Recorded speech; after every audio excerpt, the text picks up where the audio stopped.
distance, disillusion. I was lost and insecure. Still merciful for my attention. You were waiting at the door, and I let you in.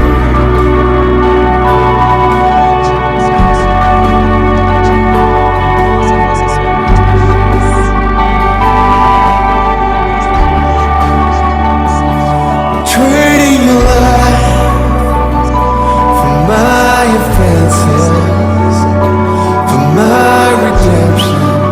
You carried all the blame, breaking the curse of our condition. Perfection took our place. Neste momento, milhares de pessoas no mundo vivem perdidas, sem saber da grande verdade que conhecemos. A boa notícia é que muitos dos nossos agentes já estão espalhados por todos os lugares, trabalhando na missão de anunciar a boa notícia, o amor de Deus. E você está sendo convocado para fazer parte desta tarefa, se tornando um agente do nosso grupo. No ano passado, no acampamento A Missão, começamos o nosso treinamento, mas neste ano continuaremos. E o Ministério Infantil Turma de Primeira te convoca para A Missão 2.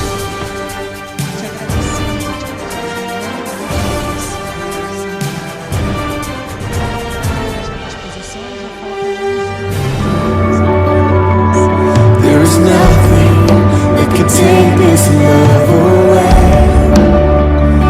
My only desire and sole ambition is to love you just the same. And only love can make our way. You gave your life in a beautiful exchange. Bom dia! Que bom estarmos juntos. Nossa, coral, gostei. Bom dia forte. Pessoal que já acordou cedo para chegar aqui antes de você. Mas para nós é um privilégio muito grande acordar nesse primeiro domingo do horário de verão desse ano e agradecer a Deus, agradecer ao Senhor pelo privilégio de servirmos a Ele, porque é um grande privilégio. Nesse início eu vou te pedir que você, aí sentado mesmo, onde você está, você ouça essa música que o coro celebrar vai cantar, o Ministério de Dança vai dançar também, e você junto com eles comecem a entrar nesse lugar santíssimo através de Jesus. Comecem a entrar nessa presença gloriosa, que é a presença de Deus no meio do seu povo. Cada um de nós é templo do Espírito, cada um de nós que anda no Espírito vive a presença de Deus todos os dias. Mas quando nós estamos juntos, quando nós estamos juntos como igreja, a Bíblia nos promete que coisas grandes vão acontecer, porque o Senhor habita no meio do seu povo. Amém? Então, adore ao Senhor junto conosco agora.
Não sei descrever meu anseio de encontrar o lugar preparado para mim.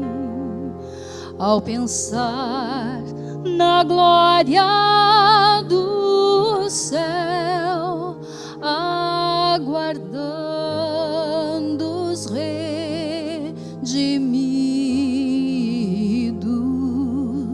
O meu ser se eleva ao pensar quão maravilhoso será.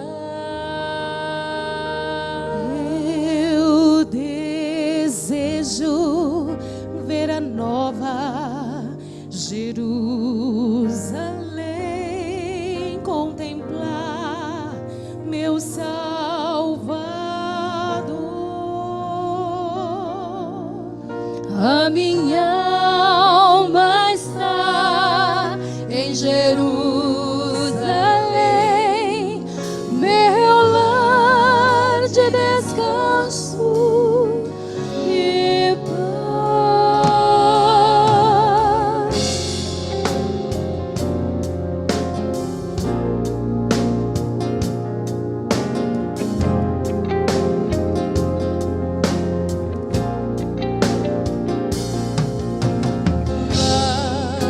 As ruas de ouro são e sua luz vem do Senhor.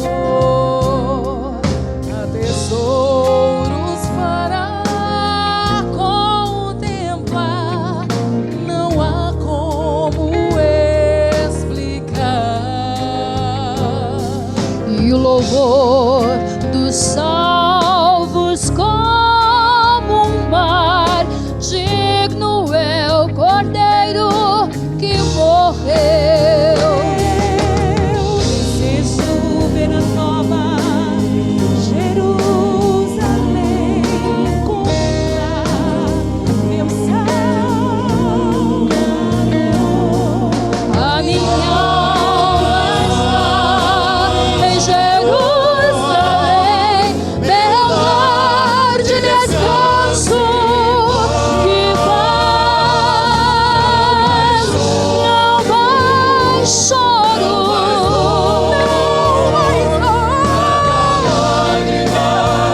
não mais enxugará o sofrimento, cessará por todo sempre paz. Jerusalém,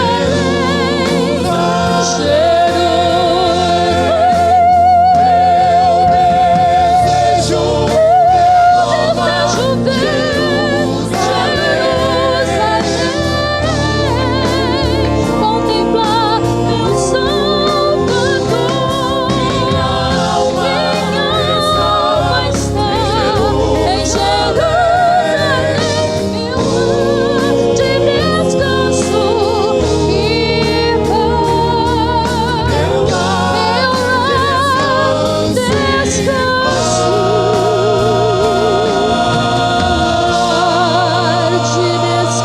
descanso e paz.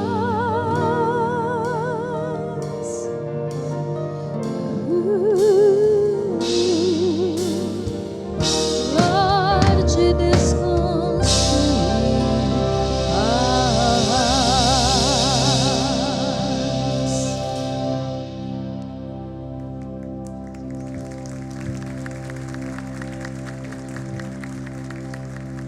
Glória a Deus. Se é para Jesus que preparou essa nova Jerusalém, acho que ele merece umas palmas mais fortes, não é verdade? Fique em pé aí onde você está. Nós ouvimos esse ano, num dos congressos, eu acho que o congresso de missões, e o pastor preletor, ele falou que no céu as ruas são de ouro. No céu as ruas são de ouro, porque para Deus o ouro é muito menos importante do que nós. Aqui na terra nós pisamos no asfalto, na rua. De nada serve o asfalto. Mas no céu, o ouro que tanto vale aqui no nosso mundo não valerá nada. E nós, que para muitos não valemos nada, vamos pisar no ouro e vamos pisar nas ruas de ouro. O Senhor vai fazer pedras preciosas, coisas maravilhosas que são tão valorizadas aqui, estarem à nossa disposição e serem disponíveis para nós, simplesmente para o nosso deleite, para a nossa alegria. Você sabe por quê? Porque você é muito mais precioso do que todas as pedras preciosas. E nesse lugar que Ele está preparando, você e eu vamos caminhar nesse lugar de ouro. Vamos pisar sobre as pedras preciosas, declarando: Jesus me fez muito mais importante do que todas essas coisas. Talvez nessa manhã você esteja aqui conosco, tenha sido convidado, esteja na internet, na televisão nos acompanhando. O Senhor Jesus te deu um valor tão grande. Ele foi capaz de entregar a sua própria vida. A Bíblia diz: ninguém poderia tê-lo obrigado. Ele o fez de livre e espontânea vontade. Por isso, e basta isso, para que nós estejamos aqui de manhã adorando e bendizendo o seu nome. Amém? Eu vou lhe dar alguns segundos para você fazer isso. Talvez tantas coisas estejam na tua mente, mas esse lugar e essa é a hora de você deixar o que é supérfluo de lado e colocar a sua mente e o seu coração naquele que te fez muito mais importante do que o ouro e a prata. Jesus. Ele está aqui e Ele merece toda a nossa glória, toda a nossa honra. Fale com Ele nessa manhã. Renda louvores, gratidão. Bendiga o nome deste santo que nos fez um. Senhor, muito obrigada. Obrigada, Jesus. Obrigada, obrigada, obrigada. Obrigada pela tua bondade. Obrigada pelo teu cuidado. Obrigada pelo teu amor. Obrigada pelo teu sangue. Obrigada porque tu estás preparando um lugar para nós. Um lugar em que tu vais reinar, Senhor, de maneira absoluta. E nesse lugar, a lei será a paz, a tua paz, o teu louvor, a glória ao teu nome.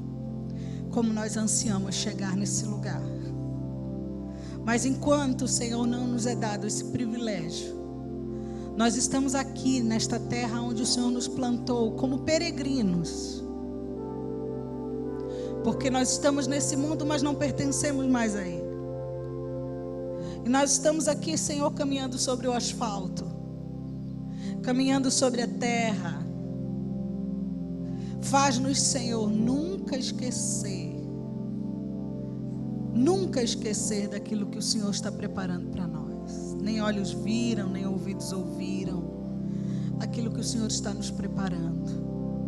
Nos ajuda a viver nessa terra com a esperança que nos é dada, que és tu, Jesus, viver eternamente na tua presença. Não nos deixa negligenciar aquilo que o Senhor está nos dando aqui para fazer. A nossa missão como crentes, a nossa missão como igreja. Ah, Senhor, toma cativa a nossa mente, o nosso coração. E se há no meio de nós alguém, uma pessoa, que ainda não entenda nada disso, que veio como um curioso, como um convidado, eu quero te pedir, não permita que essa pessoa saia como entrou, mas que ela saia por essas portas como um filho teu redimido, lavado pelo teu sangue, com novidade de vida, com vida nova. Faz isso, esse é o nosso maior desejo. Em nome de Jesus. Amém. Dê um abraço na pessoa que está do seu lado. Bom dia.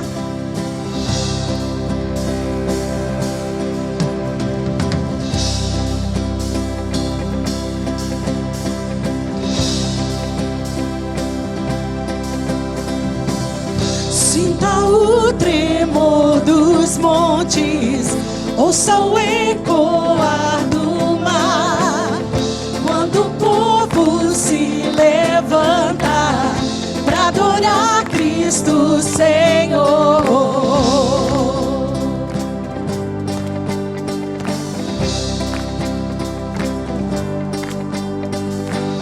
Sinta o tremor dos povos, ouça as vozes a cantar. Quando o perdido Tem festa no céu. Jesus Cristo Salvador.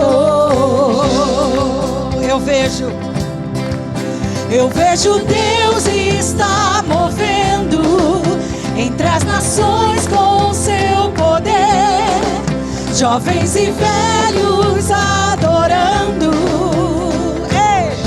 Os céus então se abrirão pra Jesus Cristo, o Rei que vem.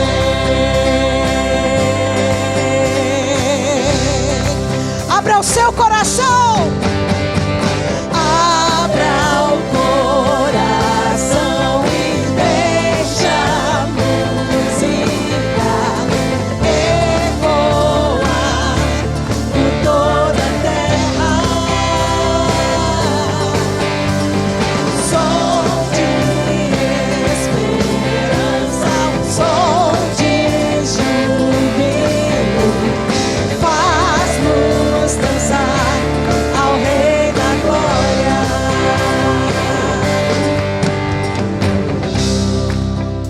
E quando a igreja se reúne numa manhã como essa, as trevas tremem. Sinta o tremor das trevas, com os santos a louvar, e as nações em um só coro, toda a terra restaurar. Eu vejo Deus está movendo entre as nações com seu poder. Jovens e velhos adorando. Os céus então se abrirão pra Jesus Cristo, o Rei que vem.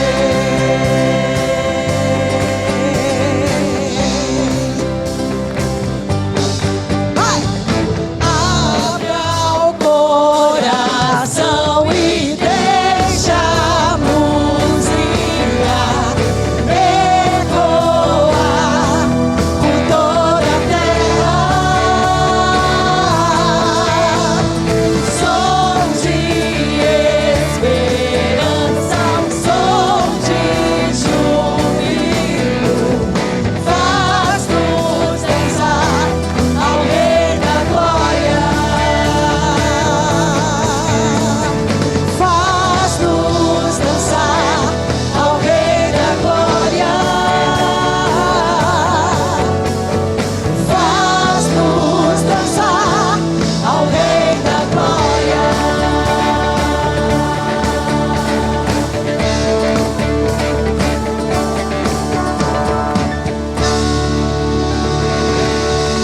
E quem é esse Rei da Glória? O Senhor forte e poderoso. Ele é o Rei da Glória. Ergam-se portões antigos. Ergam-se umbrais, para que passe, para que entre o Rei da Glória. Quem é esse Rei da Glória? O Senhor forte e todo-poderoso. O Senhor Jesus é o Rei da Glória. E Ele está no meio de nós. Ergam-se portas. Abram-se corações. Servos e servas do Senhor Jesus, entreguem-se completamente em adoração ao Rei da Glória, porque Ele habita no meio do seu povo. E E Ele está no meio de nós. E Ele é exaltado sobre tudo e todos. Ele é exaltado, o Rei exaltado nos céus. Eu louvarei, Ele é exaltado, Pra sempre exaltado. seu nome.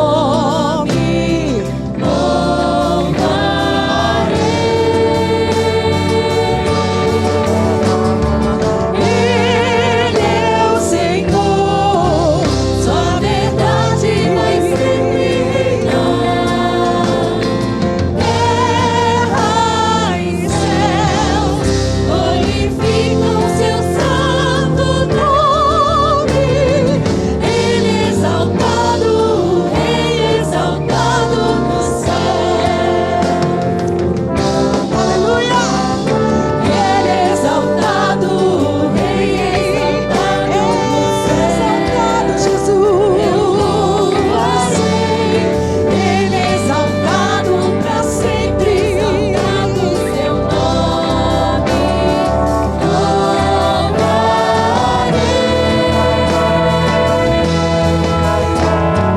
Ele é o Senhor, só a verdade vai sempre reinar. Terra e céus glorificam seu santo nome.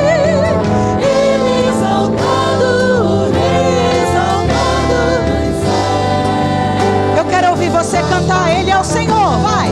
Ele é o Senhor, só a verdade vai sempre pra sempre, sempre. Terra e céus glorificam seu santo nome.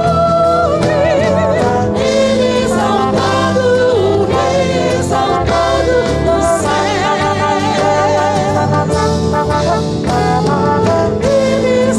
exaltado, o Rei exaltado no céu.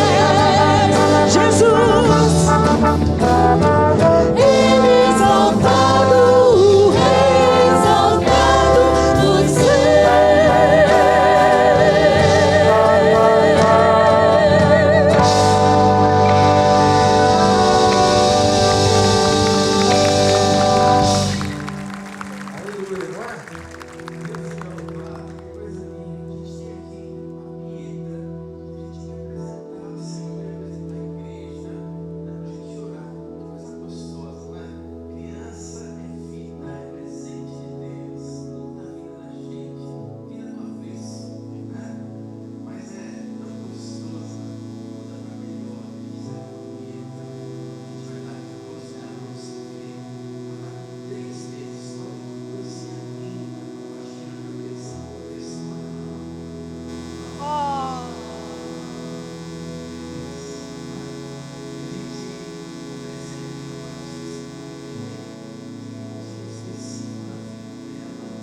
Protege, põe a tua boa mão, continua, né? Com a tua boa mão sobre ela, conduz nessa vida, para que a gente possa ver a beleza do Senhor cada dia, na beleza da vida dela, amém?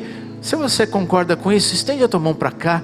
A gente quer agradecer a Deus, louvar o Senhor, porque Ele é exaltado também pela vida da Pietra e da nossa vida juntos aqui. Vamos orar? Senhor, obrigado. O Senhor é exaltado nos céus, na terra. Ó Deus, os teus anjos te louvam. Nós, como seres criados, seres humanos, ó Deus, louvamos o Senhor com nossa vida, nossa gratidão, nossas expressões aqui de amor pelo Senhor nesse dia. Mas nessa manhã, juntos com essa família, nós te agradecemos e te louvamos pela vida da Pietra. Obrigado, Deus, porque o Senhor sonhou com ela e a planejou, e a deu de presente, Deus, para esta casa, para esse lar. E nós pedimos, Deus, que essa boa mão do Senhor, a graça de Jesus permaneça, ó Deus, nesse lar, para que essa família possa, cheia do teu amor, expressar, oferecer, ensinar o amor do Senhor para Pietra, de maneira que ela cresça conhecendo o teu amor, que ela cresça aprendendo a te amar, e Deus, que ela venha a ser, sim, uma mulher abençoadora nessa terra, gente de bem, gente que mostra Jesus por onde ela passa. E Deus, que assim esse teu amor, essa tua graça possa ser percebida por muitas outras pessoas nessa terra, por causa da vida da Pietra. E Deus, que esses pais, os avós, possam, no relacionamento com ela, crescer na fé também, crescer no conhecimento de Jesus, para que assim eles possam ser instrumento da tua bênção na vida dela. Usa a nossa vida como família espiritual, como igreja, porque nós nos alegramos em fazer parte do teu plano para a vida dela. Assim nós oramos pedindo a tua bênção, em nome de Jesus. Amém. Amém. Amém. Deus abençoe, meu querido. Vocês podem sentar, queridos. Nós vamos aprender esse cântico agora. Então, você ouve a primeira vez e depois você canta conosco. Santo Cordeiro, bendito Rei, fui por teu sangue lavado. Tudo em mim novo se fez, fui por teu sangue comprado. Santo Deus, posso ser santo em ti. Santo Deus, posso ser santo em ti. Eu quero ser santo, santo, santo como és. Eu quero ser santo, santo, santo como és.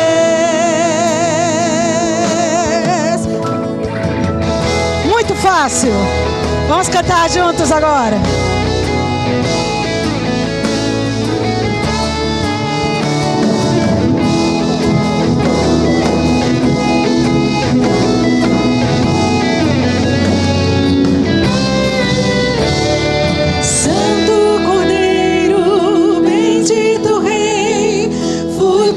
Sangue lavado,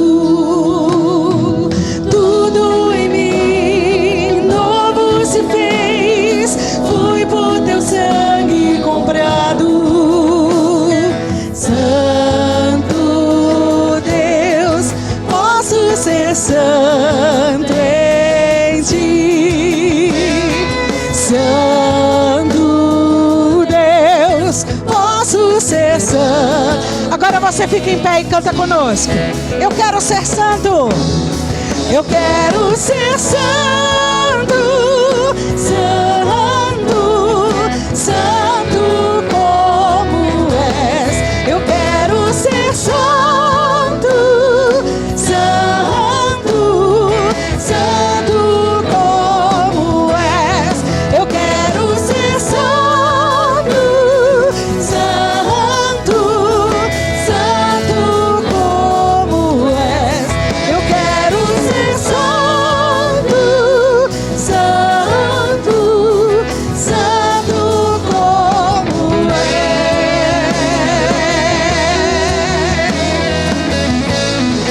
Sejam santos, porque eu sou santo, diz o Senhor. Buscai a santificação, sem a qual ninguém verá o Senhor. Foi tua graça que me atraiu, foi teu amor que me alcançou.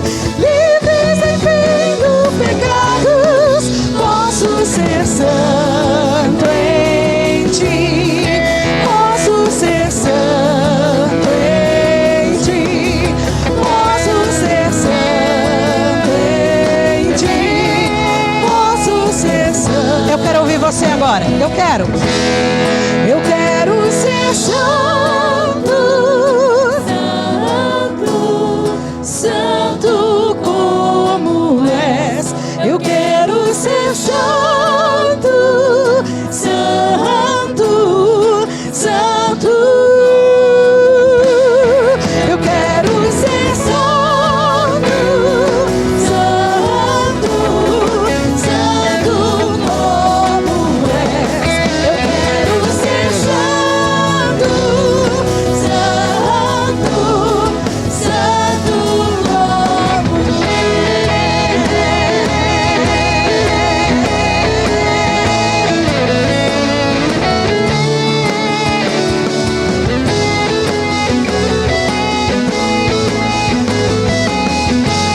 curtinho.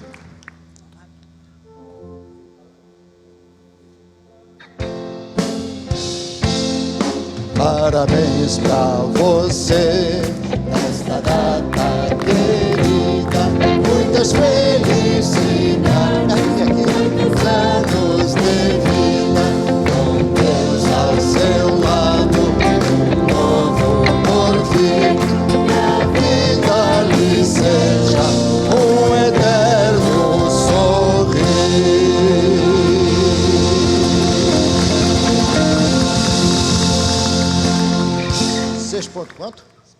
6.4 e 4.3. São gêmeos, idênticos, né? Vamos agradecer a vida desses nossos pastores queridos e certamente também a muitos irmãos aniversariando aqui no templo hoje, né? Aqui presentes, que Deus possa abençoá-los também, né? Cada segundo de vida, cada segundo que se passa é um milagre que não se repete mais.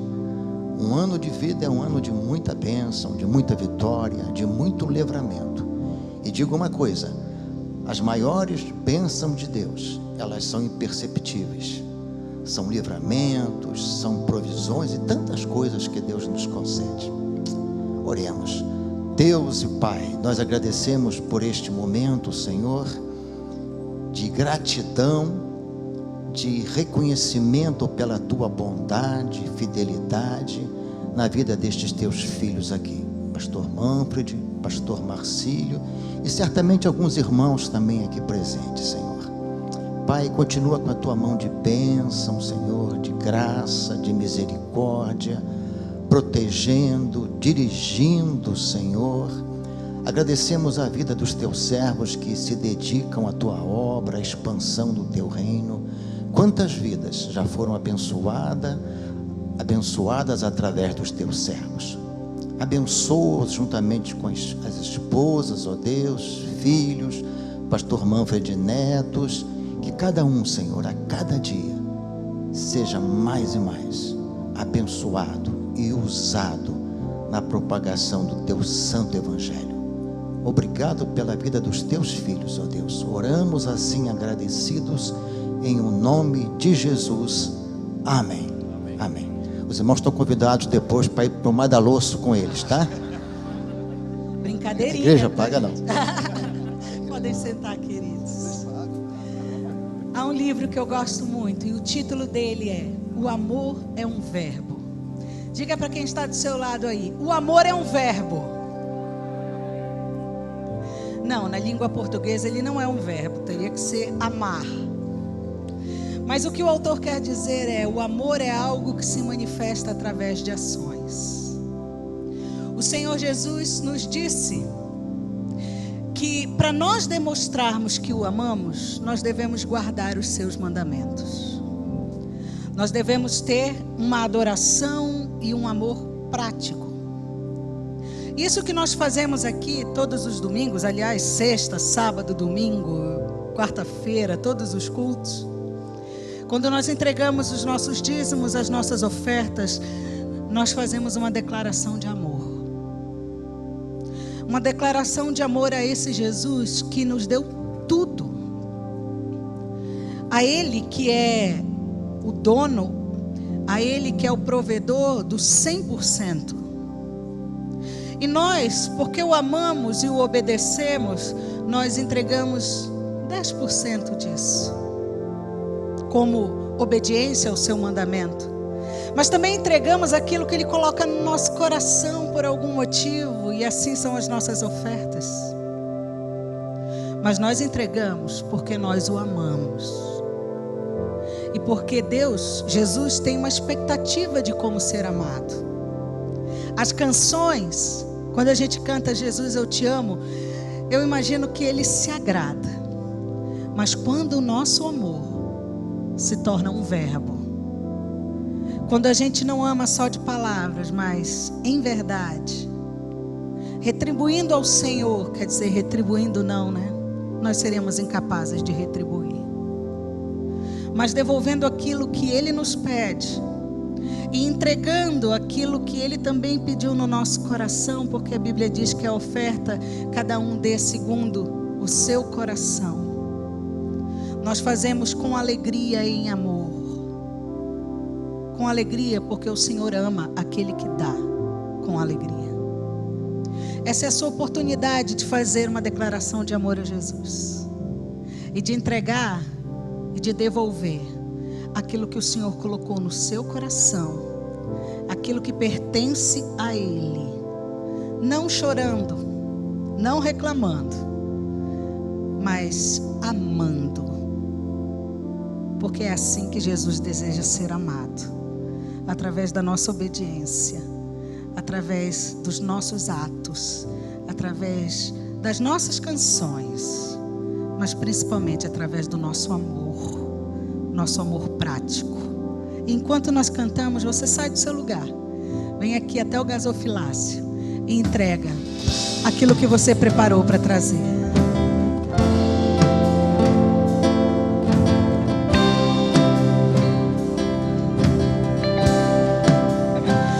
Não há ouro ou bens, nem riquezas também, que me afastem do teu coração.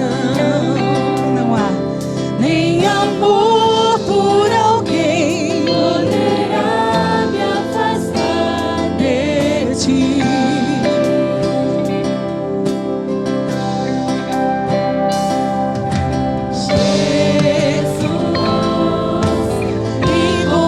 Incomparável amor que me resgatou. Mestre, hoje sempre tua face eu buscarei. se nós podemos amar, é porque Ele nos amou primeiro. Fique em pé e declare isso. O que eu sou, coloco aos teus pés. Diante da tua glória eu me humilharei. Vou encontrar o que precisar em teu eterno amor, em teu eterno amor. Obrigado, Jesus, por esse amor eterno. Abro mão do que sou, meus desejos eu dou. Quero em tudo, Senhor, te adorar. Mais que fama e poder, quero te conhecer, Senhor. Jesus, Jesus, Jesus, incomparável amor que me resgatou. Obrigada, mestre. Mestre, hoje pra sempre tua face buscarei.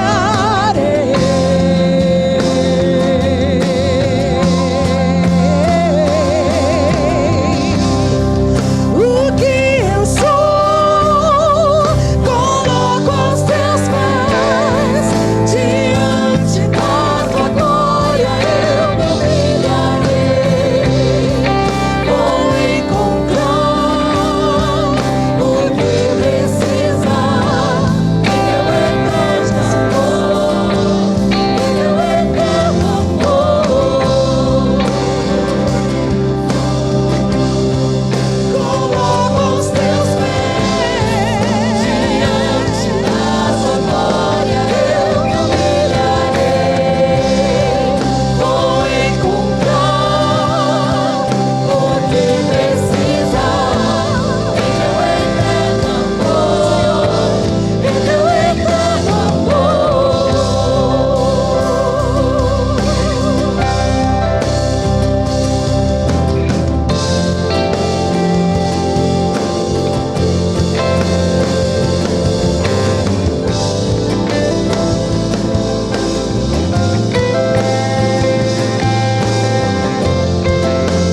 Eu quero ouvir só você cantando assim, ó.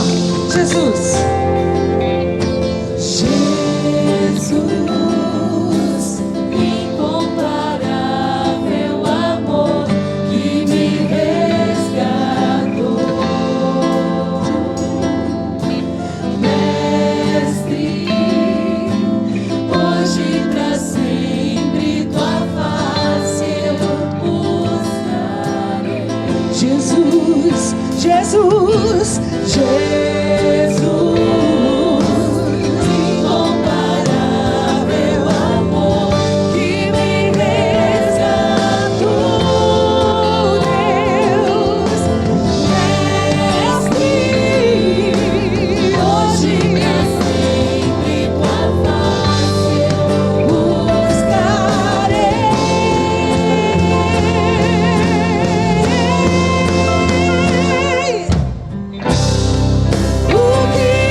diante da tua glória eu me humilharei. Vou encontrar o que precisar em teu eterno amor, em teu eterno amor.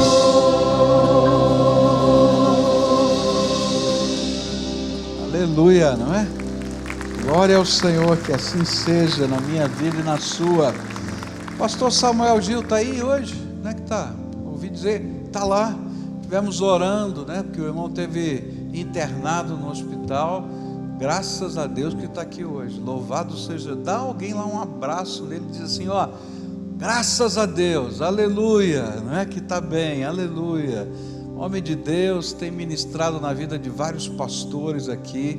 Ele faz um trabalho lindo de mentoria, não é? Cuida da vida dos pastores, né? E sentimos falta dele e ficamos felizes de vê-lo bem, com saúde, não é? Gostoso é quando a gente pode celebrar a vitória, não é verdade? Coisas boas de Deus que vão acontecendo na nossa vida. Mas tem horas que a gente está no meio da fornalha da aflição. Uau! Difícil, né? Está pegando fogo, né? Mas essa semana nós vamos estudar. Tem um trecho lindo das Escrituras que diz assim: e saíram do fogo, seus cabelos não foram chamuscados, sua roupa não foi queimada, e nem cheiro de fumaça havia neles. Não sei se você está no meio da fornalha, mas quando a gente lê essas expressões da Bíblia, né, e elas são direcionadas ao nosso coração, porque tem horas que a gente está lendo a palavra e parece assim que Deus está tirando um versículo, está tirando um trechinho e diz assim, isso daqui não é uma história, eu estou falando com você. E aí a gente diz, opa, esse negócio aqui Deus está ministrando na minha vida. Então que seja assim na sua vida. Se você está no meio de uma fornalha, você possa ouvir a voz do Espírito dizendo, e saíram do fogo, e os seus cabelos não foram chamuscados, e a sua roupa não foi queimada, e nem cheiro de fumaça havia neles. Quero orar por você, orar pela sua vida, orar por aqueles pedidos que estão aqui colocados, agradecer a Deus os dízimos e ofertas que foram consagrados ao Senhor, e exaltar o nome daquele que entra com a gente no meio da fornalha. Pai querido, bendito seja o teu nome, porque não importa se a fornalha foi aquecida uma vez, 2, 3, 4, 5, 6 ou 7 vezes mais do que o normal. Não importa, Senhor, se aqueles que nos lançam se queimam também. O que nos importa é que nunca estamos sozinhos, e no meio do fogo podemos caminhar, porque o Filho do Deus vivo caminha conosco ali. Não importa, Senhor, porque ainda que estivéssemos sido atados, agora estamos livres no meio do fogo. E obrigado, Pai, porque na hora certa saímos dele, e como a tua palavra disse, o cabelo não foi chamuscado, a roupa não foi queimada, e nem cheiro de fumaça há, porque o Senhor está conosco. Nessa hora eu quero colocar a vida dessas pessoas que estão passando pelas fornalhas da vida, fornalhas de aflição, de luta, de provação, de enfermidade, de angústia. Alguns colocaram os seus pedidos aqui nessa urna, Senhor, e esses pedidos não são apenas pedacinhos de papéis, mas, Senhor, são de fato o coração, a alma, a esperança, a fé, o clamor por uma intervenção. Por isso eu te peço, Senhor, no meio da fornalha, caminha com eles, e no tempo devido, permita que eles saiam do fogo.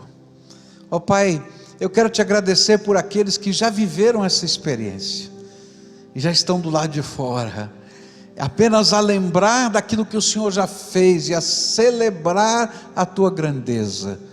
Que o teu Espírito, Senhor, coloque júbilo e louvor, e que os lábios, Senhor, possam se mover na direção da tua glória, e, Senhor, concordar com o coração de que o Senhor é aquele que é o único que salva.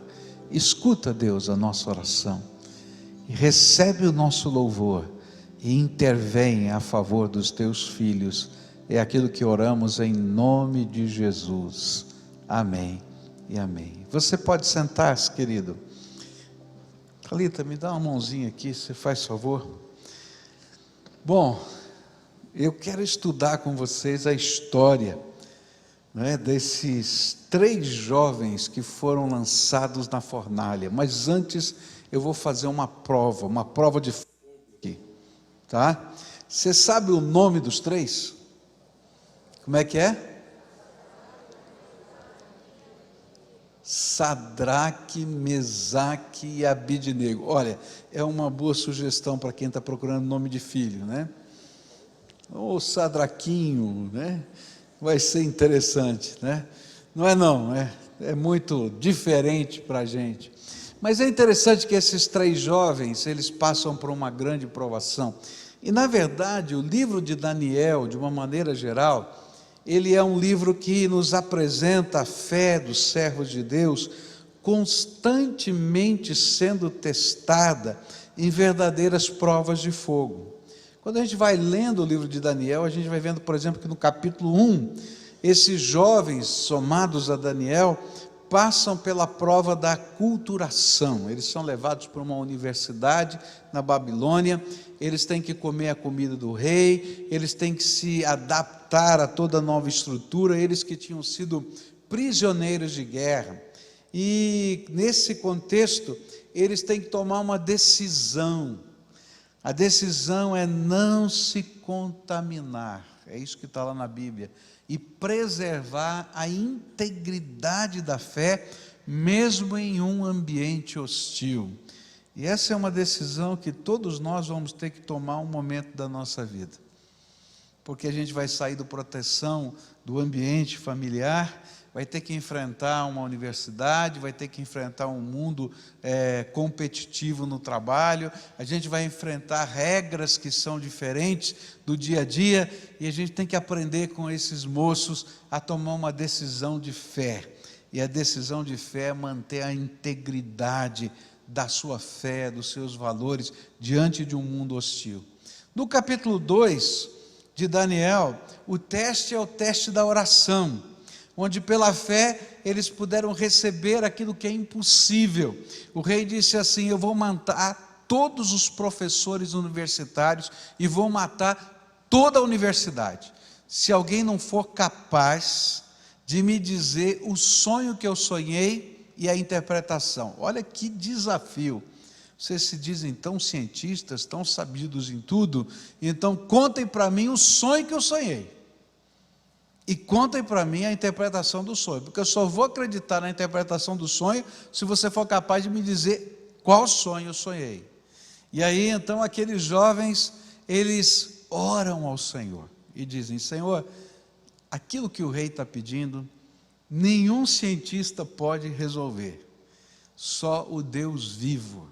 E aí Daniel recebe uma revelação de Deus, ele vê o sonho do rei, vai lá e conta o sonho, e diz a interpretação, e aí ele salva a vida de todos os professores universitários, e dele também, e dos seus amigos.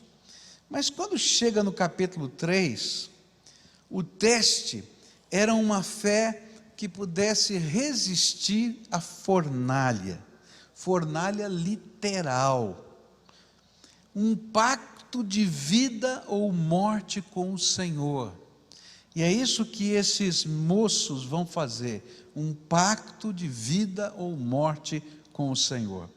E esse texto que nós vamos estudar hoje, capítulo 3 do livro de Daniel, vai nos ensinar claramente que a verdadeira fé é um compromisso radical inalienável, com o único Senhor das nossas vidas, o Deus Altíssimo.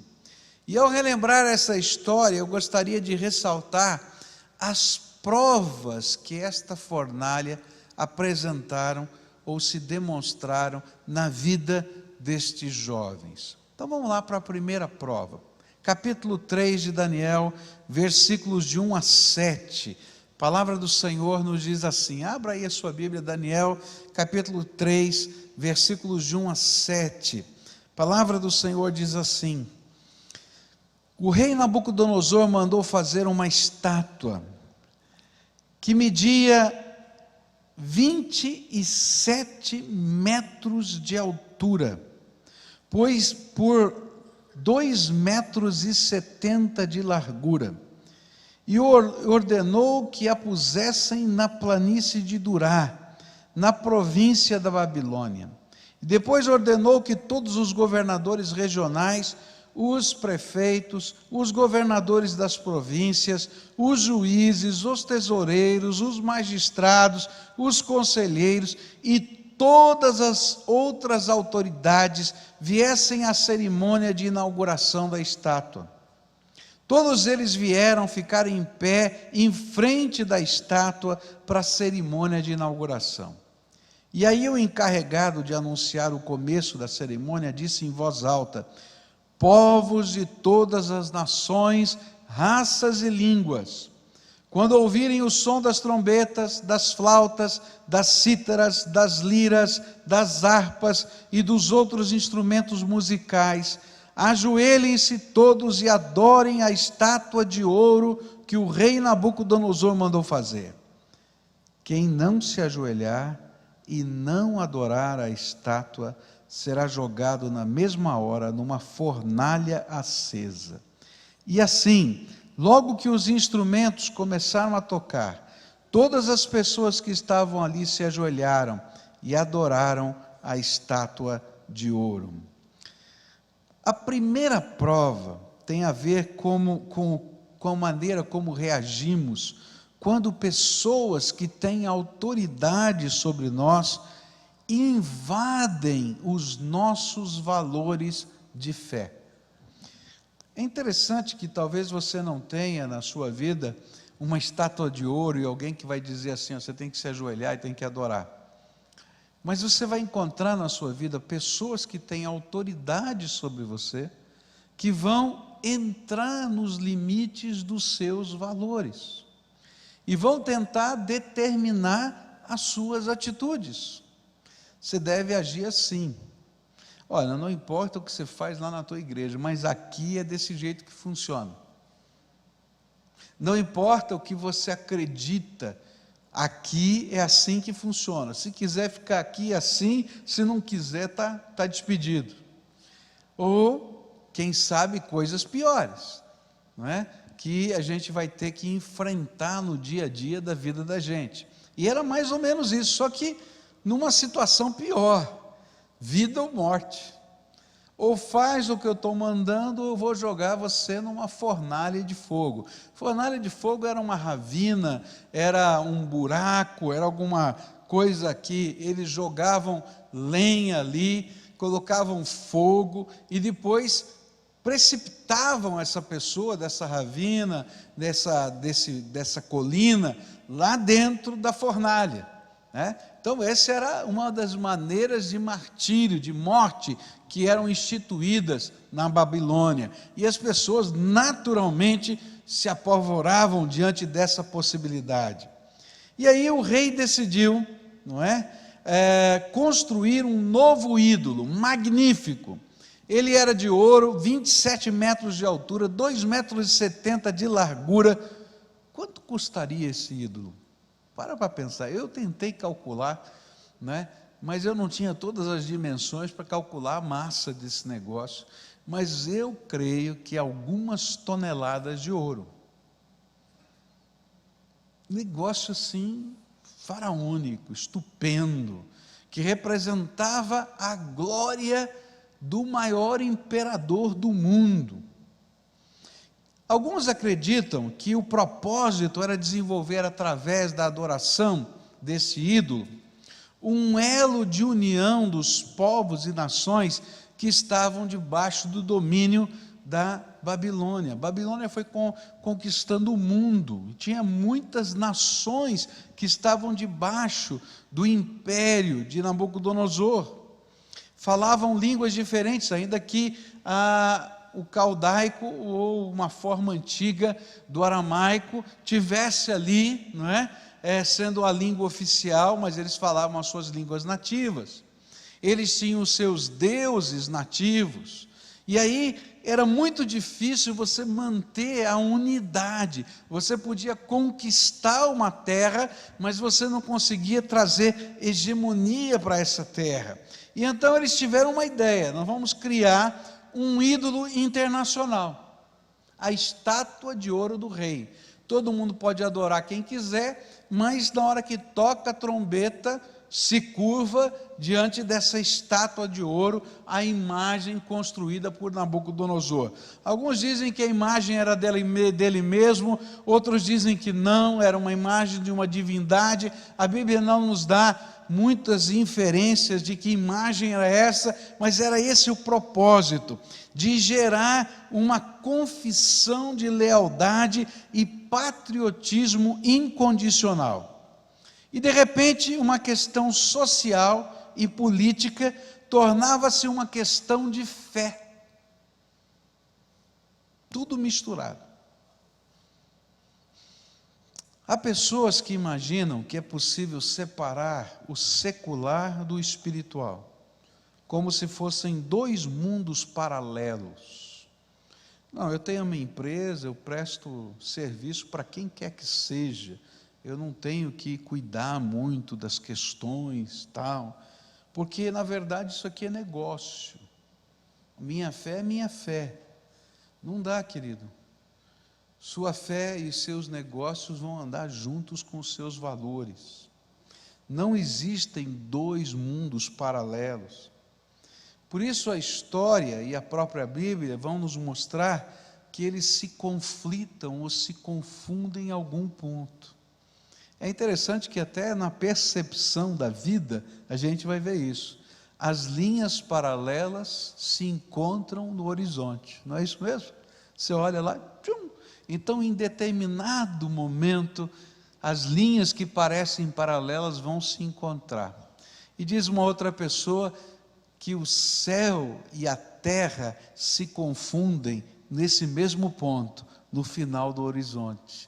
Então, em algum momento na nossa vida, ainda que você imagine que a vida secular e a vida espiritual estejam no paralelo, na dimensão do divino, céu e terra se confundem e as linhas paralelas também. E aí, esses jovens estão numa encruzilhada, assim como eu e você, porque nós vivemos em um único mundo que se entrelaça em cada decisão que tomamos, pois são os nossos valores que vão determinar o que a gente vai fazer. E valor que é valor é inegociável. É preciso entender que os deuses e a religião eram expressão da cultura e identidade de um povo, e não professá-los era uma traição. E até hoje existe um forte paralelo nestas coisas. Por exemplo, se a gente falar com um polaco, né, você vai imaginar que o polaco é católico. Se você falar com um italiano, não é? Se você estudar a história da migração alemã, você vai ver que as tradições alemãs estão ligadas com a fé, com a religião que eles professavam, não é? E com a cultura que eles trouxeram para cá. E de uma certa maneira, até hoje você romper com a fé, parece que você está rompendo com a tradição da família e você está sendo um traidor no contexto da vida. Isso sempre foi assim na história. E a Bíblia nos ensina que estas encruzilhadas, ou as fornalhas de aflição que elas produzem, tem a ver com uma força espiritual do mal, que é chamado de espírito do anticristo. essa força de aculturação na sociedade, de dizer para você, olha, você tem que misturar aqui, ou separar os mundos, a Bíblia chama de espírito de anticristo. Olha só que 1 João 2 vai dizer: meus filhos, o fim está próximo. Ouviram dizer que o anticristo havia de vir? Pois bem, ultimamente apareceram muitos anticristos, por isso sabemos que o fim está próximo. Às vezes a gente imagina que o anticristo vai vir uma vez na história, mas há um espírito de anticristo que está atuando na história. E isso fica mais claro ainda em 2 Tessalonicenses capítulo 2. Ele será contra tudo o que as pessoas adoram e contra tudo o que elas acham que é divino. E ele vai se colocar acima de todos, até mesmo vai entrar e sentar-se no templo de Deus e afirmar que é Deus. Esse é o espírito do anticristo. Ele diz assim: não, peraí, você pode adorar a Deus lá no íntimo do seu coração, mas aqui é o mundo real, aqui são os negócios, aqui está acontecendo o dia a dia, e cuida lá na sua casa do teu Deus, mas não mexe aqui, não pode mexer, senão não vai dar certo. Está misturando as coisas. Mas nós somos um só. E nós temos valores. E aqueles 3 jovens entenderam que a integridade deles, a palavra integridade quer dizer em ser inteiro, estaria sendo corrompida, se mesmo que ele dissesse lá dentro da sua alma, como alguns dizem, eu me ajoelho por fora, mas por dentro eu rendo louvores a Deus. Eles estavam dizendo assim: não dá, a minha integridade não permite isso. Então tocaram as trombetas e eles permaneceram de pé, assintosamente permaneceram de pé, desavergonhadamente permaneceram de pé. Eles sabiam que consequências viriam. E às vezes, queridos, quando a gente está lutando pelos nossos valores, a gente imagina que as consequências não virão. Mas você vai perceber que toda vez que você vive pelos valores, a fúria do mundo se levanta contra você. E é isso que vai acontecer. E a palavra que está lá no livro de Daniel é que o rei ficou furioso. Porque a gente não pode ser controlado ou moldado quando a gente vive na integridade. É por isso que a palavra de Deus nos ensina a resistirmos a toda autoridade, não importa em que âmbito esteja, ou quais sejam as consequências desta nossa resistência, pois o propósito desta batalha espiritual é fazer com que a nossa fé seja apenas mais um aspecto da cultura, ou mesmo algo que possa ser vivido na privacidade, sem que tenha consequências sociais, econômicas ou relacionais. É uma tentativa de reduzir Deus a algo que podemos controlar, e não a pessoa que está acima de tudo e todos. Resistir, mesmo que isso signifique perda pessoal, que há de ser vista pelo nosso Senhor como expressão viva da nossa fé. Não tem jeito. Todos nós, em algum momento da nossa vida, teremos a nossa integridade de valores testada. E queridos, as argumentações racionais são as mais diversas. Você vai ser testado a mentir, você vai ser testado a flexibilizar os seus valores, fazendo negócios com coisas que você não aprova, patrocinando com o seu trabalho coisas que Deus detesta. Você vai ser testado, porque se você não fizer isso, você vai quebrar a tua empresa. Você vai ser testado a viver uma falsa integridade de valores nos impostos. Mas lembra, não existe um mundo secular e um mundo privado religioso. Se a sua fé não entra na sua vida, ela não é fé verdadeira, porque você precisa viver a integridade. Essa igreja passou por um teste de integridade quando a gente estava construindo aqui, e a gente tinha acabado de vender o patrimônio que a igreja tinha, um patrimônio razoável ali, não é? Na Visconde de Guarapuava, esquina com Westphalen, tem lá um grande estacionamento hoje, você vai lá, aquele patrimônio pertencia a essa igreja. E nós vendemos aquele patrimônio para começar a obra aqui da construção do templo. Já estava o ginásio levantado, mas queríamos levantar agora o templo. E esse dinheiro seria usado, aplicado para fazer os alicerces e começar a levantar esse templo que está aqui. E aí veio o plano Collor. Quem é do tempo do plano Collor aqui? Levanta a mão. Tem bastante gente aqui do plano Collor. Foi horrível, vamos falar a verdade, né? Num domingo, não é? Se eu não me engano, no fim de semana, fecharam os bancos, segunda-feira parece que não abriu o banco, etc, tal. E aí saiu um decreto. Todo o dinheiro que você tem no banco vai ficar preso por governo durante X tempo, e você só terá na sua conta, todo mundo, empresas, pessoas, 50 cruzados. Era cruzado naquele tempo, né? E foi uma cruzada, realmente. Gente, ninguém tinha dinheiro para nada. Absolutamente nada. Nada. Tinha gente que dizia assim: eu vendo o meu carro hoje, você paga 1/3 do valor. O cara dava risada e dizia assim: onde é que eu vou ter dinheiro? Só tivesse no colchão. Como é que eu vou comprar o teu carro? Gente desesperada. E a igreja estava com todo aquele dinheirinho separado e contratada já uma empresa para começar o estaqueamento.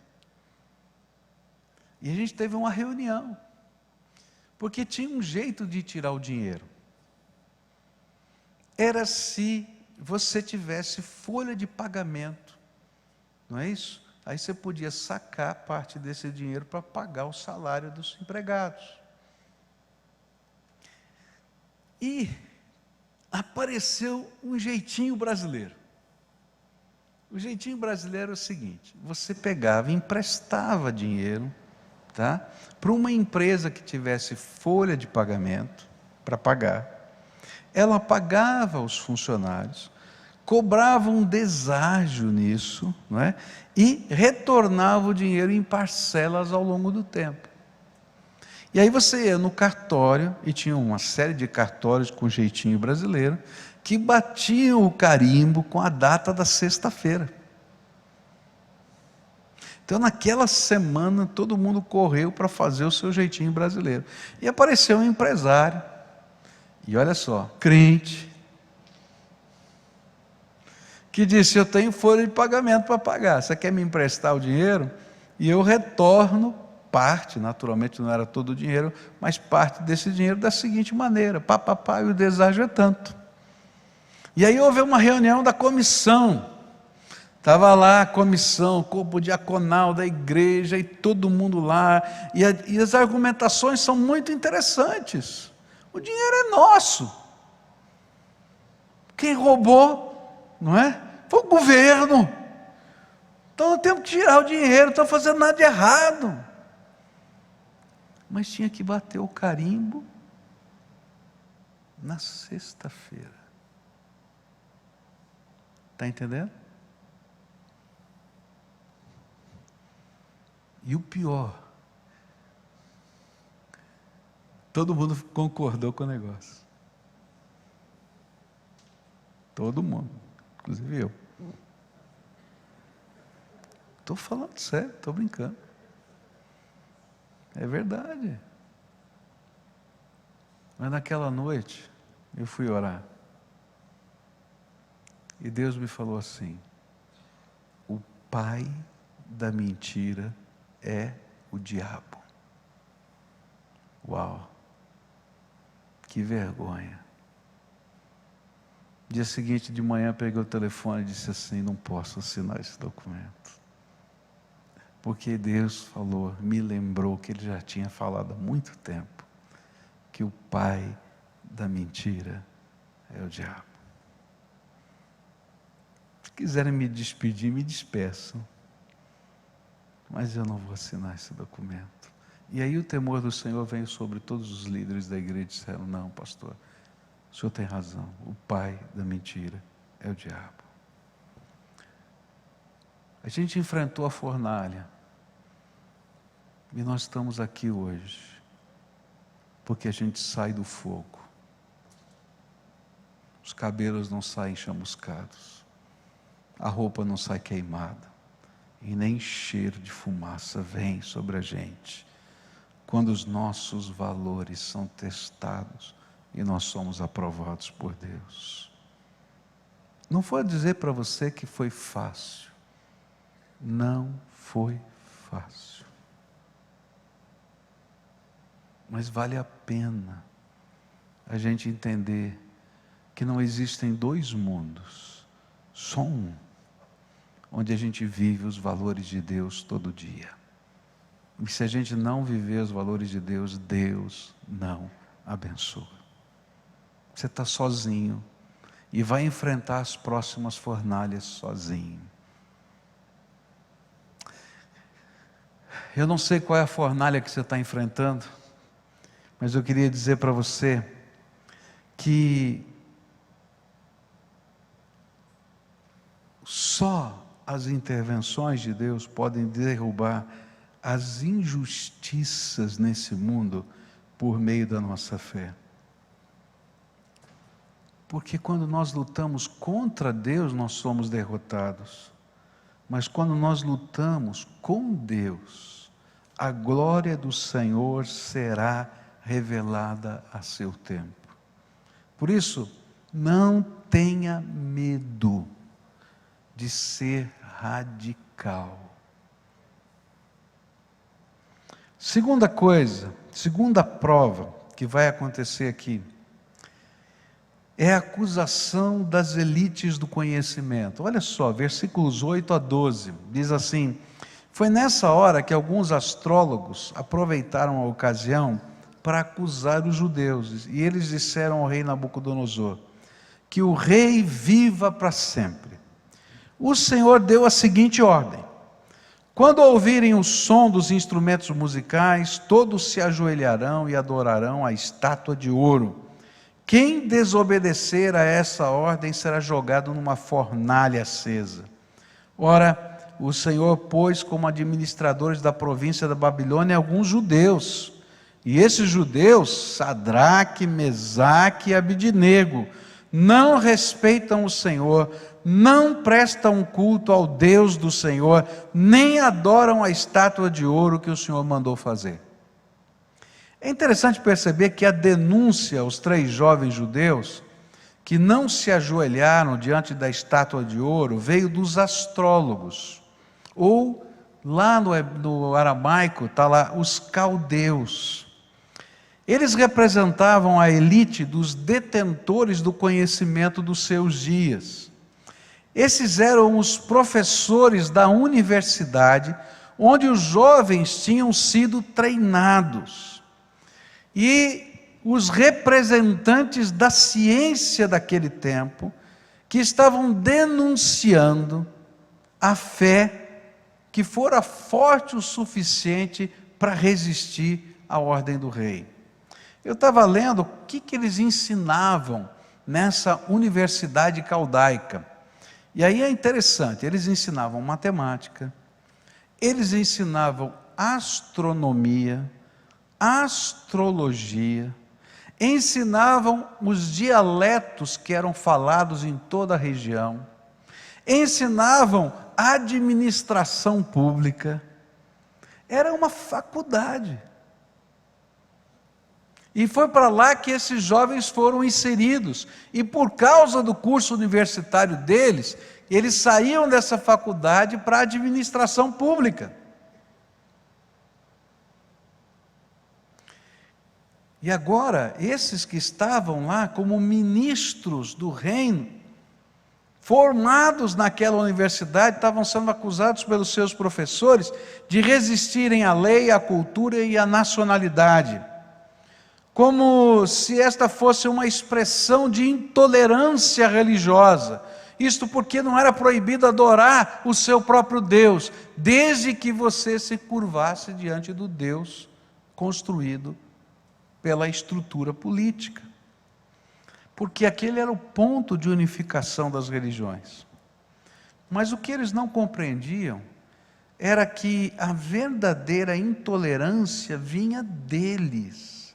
Pois o direito mais universal que existe é a liberdade dada por Deus a cada um, a cada ser humano, de adorar a Deus ou não adorar, segundo os ditames da sua própria consciência. Deus faz isso, te dá essa liberdade de recebê-lo ou não recebê-lo. Na verdade, sempre vai existir uma elite intelectual que terá problemas em relacionar com uma fé que vai além da razão. Por que a fé vai além da razão? Porque a razão, ela tem que provar uma determinada verdade segundo os seus métodos. Então, se eu pegar o universo do conhecimento e fizer uma pizza, aqui um gráfico de pizza, tá? Então, o que cabe dentro da ciência é uma fatia. Porque só o que está nessa fatia é aquilo que eu consegui provar dentro do método científico, que eu consigo provar quimicamente, matematicamente e assim por diante. Agora, se eu disser para você que não existe nada além dessa fatia, acabou a ciência. Porque a ciência está tentando reproduzir aquilo que existe no universo e que ela não conseguiu descobrir. Então, se ela disser que só existe isso, acabou a ciência. Então, veja só a contradição. Eu só acredito num pedaço da pizza, mas eu não consigo dizer que não existe o resto. Eu só vou dizer que eu não consigo provar, mas eu vou desconfiar de você se você acredita que está lá. E sabe, o que é interessante é que todo o resto da pizza está no domínio da fé. Por quê? Porque se eu não acreditar que existe algo além, isso é fé, porque eu não posso provar pelo método científico, acabou a ciência. Como é que nasce uma teoria? Eu suponho que isso seja assim. Aí, pelo método científico, eu vou tentar provar que é verdade ou que é mentira. Está entendendo? Está no domínio da fé.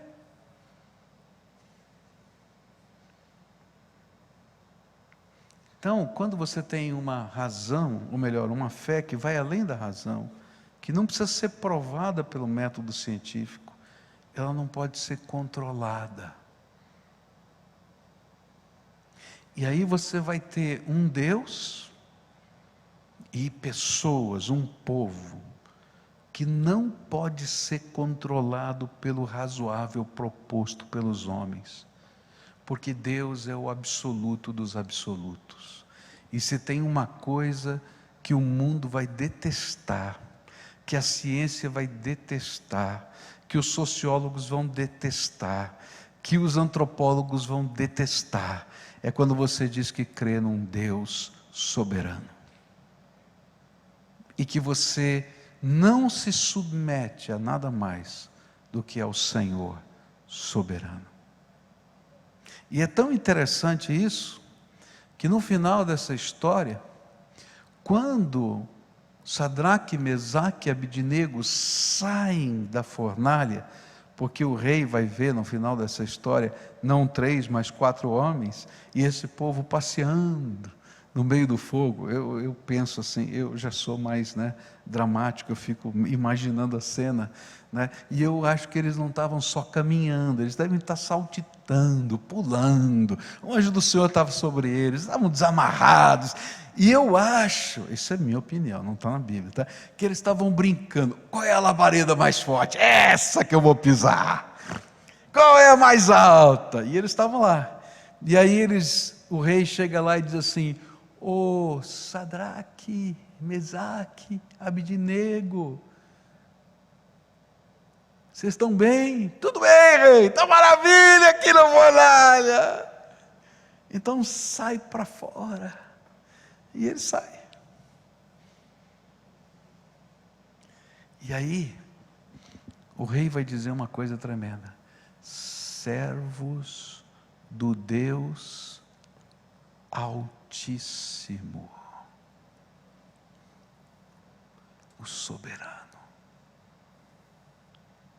Não tem ninguém mais alto do que ele, não tem autoridade maior que a dele. Toda vez que você vive esse tipo de fé que não pode ser controlada por nada e ninguém, a glória de Deus se manifesta e as pessoas vão ver que existe um Deus soberano. Mas tem gente que não vai gostar de você. Sabe, esses homens detestavam esses três, porque eles viviam uma fé além da razão, mas viviam uma fé além da aculturação, uma fé em um Deus que não pode ser controlado pelos costumes, pelo jeito de ser da sociedade, porque eles tinham valores maiores que a cultura do seu povo, valores deste Deus que é soberano, que se sobrepõe à cultura dos povos, porque Ele é o Senhor. É por isso que quando William Carey foi para a Índia como missionário, ele foi debaixo da proteção do Império Britânico, ele era britânico, e os britânicos dominavam a Índia naquele tempo, dominaram até depois da Segunda Guerra Mundial, e ele foi para lá debaixo dessa proteção. Os tribunais eram tribunais britânicos, mas os britânicos não queriam se meter com a cultura, porque eles tinham medo do que podia acontecer na cultura. E chegou um missionário chato chamado William Carey. E tinha uma lei, tinha um costume, na verdade, não uma lei, um costume dos indianos, que era um costume que era contra os valores de Deus e contra os valores humanos. Toda vez que morria um indiano, o homem, a viúva dele era queimada viva na pira funerária dele. Não tinha viúva. Porque a viúva é um problema social, alguém vai ter que sustentar. Então, para a sociedade daquele tempo, era achar uma desculpa cultica para isso, mas mata logo, acabou, resolve todo o problema, não tem problema não, mata junto. Morre queimada, na mesma pira que queimava o defunto, queimava a viúva. E aí o William Carey começou a pressionar o Império Britânico e dizia assim: essa é uma atitude injusta, isso é pecado, isso é vergonha. Um povo que se diz cristão e permite que os juízes não considerem assassinato matar as viúvas, que fecha os olhos para o assassinato. E aí o império fez de conta que não queria ouvir William Carey. Mas esse homem não se calava e começou a ser articulista de jornais na Inglaterra, e escrevia, e fazia desenhos das mulheres morrendo queimadas, e falava, e escrevia aos congressistas, ao parlamento, e escrevia às igrejas, e dizia: vocês não podem se conformar com isso. Até que um dia, a pressão desse povo de Deus fez com que o império dissesse: é proibido queimar viúvas.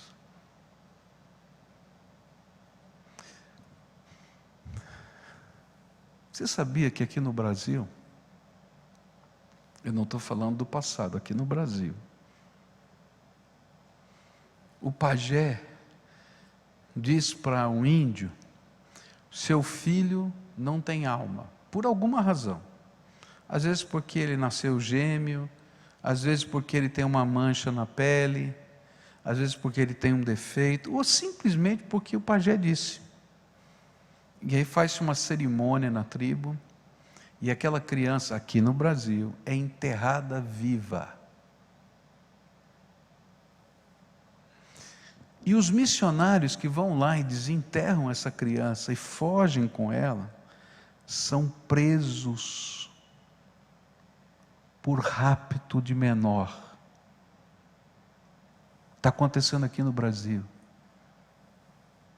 Tem vários missionários nossos que estão respondendo a processo para pegar cadeia pesada como raptores.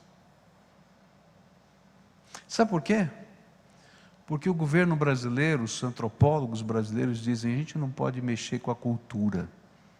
A cultura vale mais que a vida humana.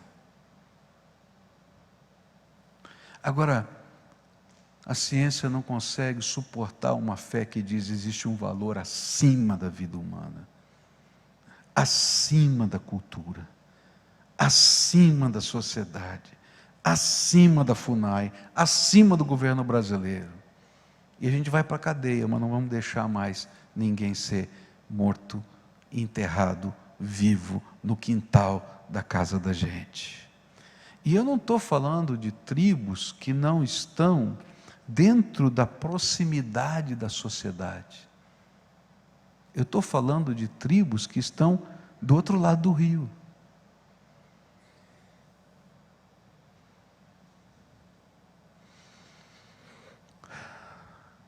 Não dá para suportar uma fé que vai além da aculturação. Mas a gente precisa viver essa fé. Não dá para suportar uma fé que vai além da pressão social.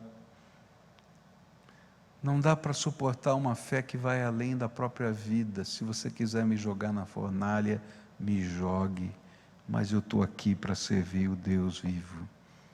E sabe, esse é o tipo de fé que o Senhor Jesus pediu para a gente.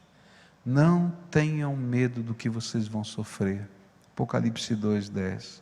Escutem, o diabo vai pôr na prisão alguns de vocês, para que sejam provados e sofram durante 10 dias.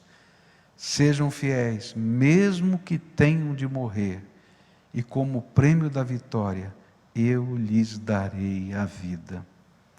A única maneira de vencer essa batalha da fornalha, das pressões sociais, econômicas, políticas, das elites, até do pensamento, é um compromisso inalienável com o Senhor.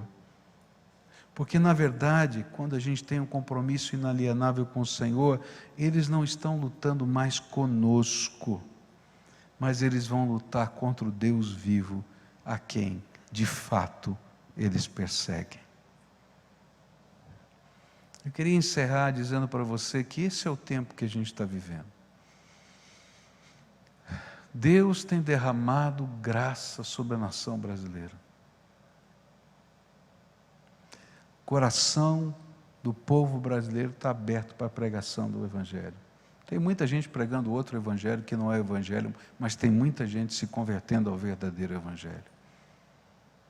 E é por isso, queridos, que estão dizendo para a gente que a gente tem que viver no mundinho de uma fé que não influencia a vida.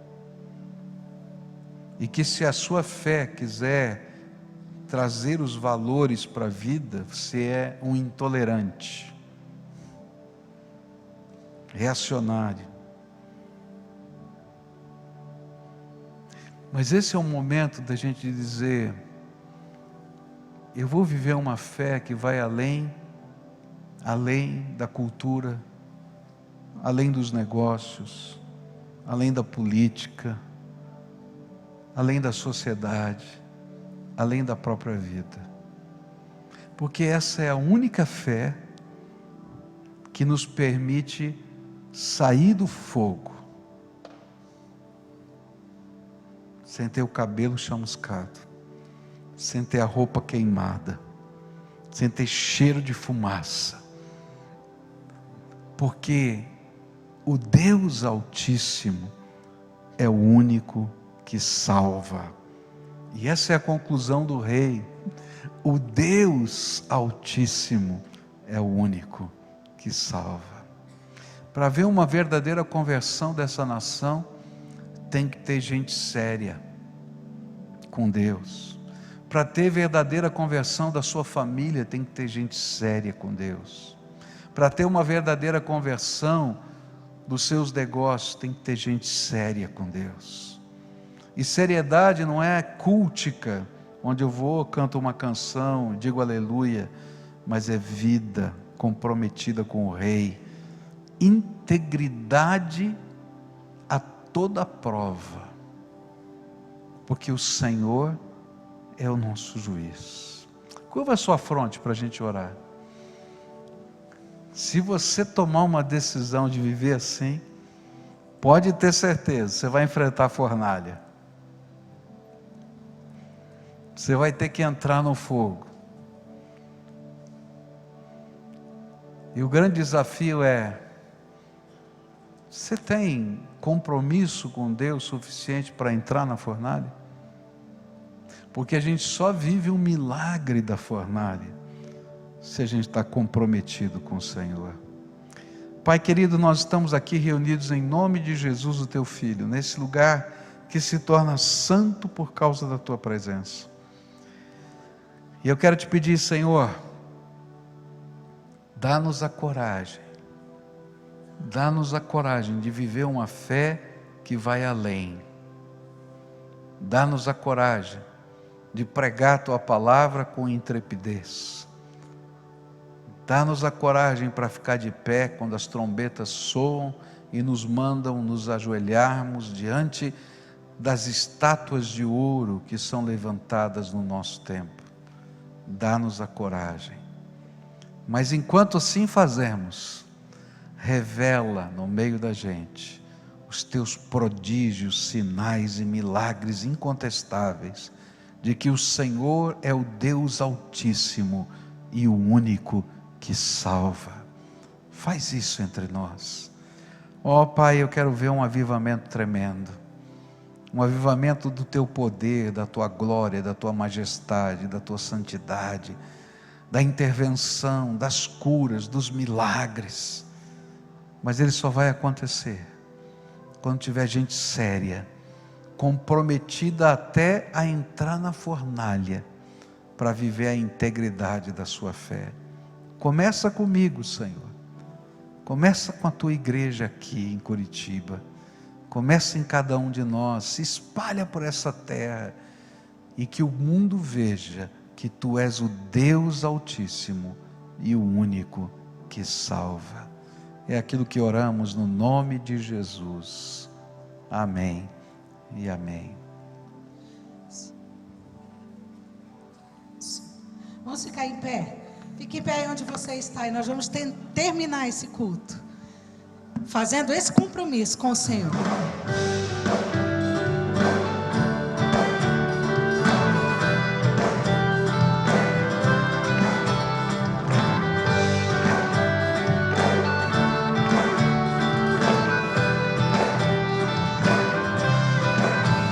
Eu jamais me curvarei, nem louvor darei a homem, para reino rei algum, jamais darei meu coração, ou cantarei o desejo do coração, a lealdade, a devoção. Vão o quê?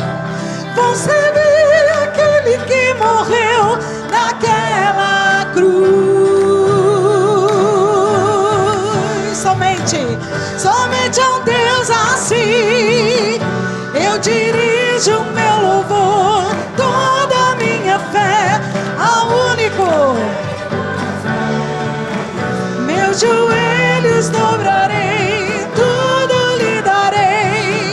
Somente a um Deus assim eu dirijo meu louvor e toda a minha fé ao único.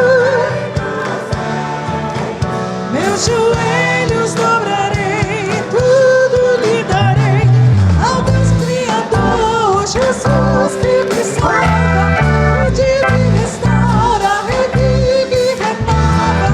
Somente a um Deus assim darei meu louvor.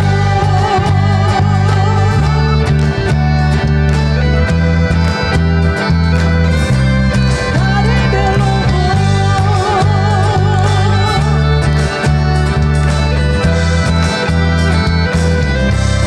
Darei meu louvor. Somente a Ele. Deus abençoe, que o Senhor lhe dê um domingo abençoado, amém? Você com a sua família, não saia daqui sem dar um abraço, sem cumprimentar alguém. Que Deus te abençoe.